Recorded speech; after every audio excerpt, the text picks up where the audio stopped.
Banyak orang Aceh sekarang mulai khawatir dengan keadaan Aceh. Aceh semakin hari semakin terpuruk.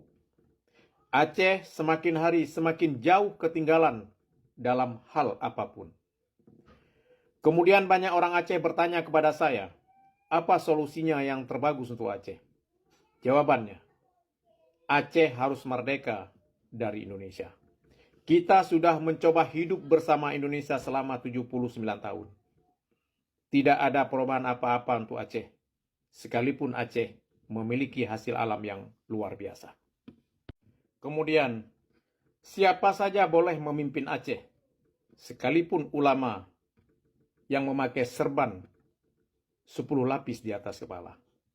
Atas nama remote control masih dipegang oleh orang-orang yang duduk di Jakarta. Kita tidak bisa berbuat apa-apa.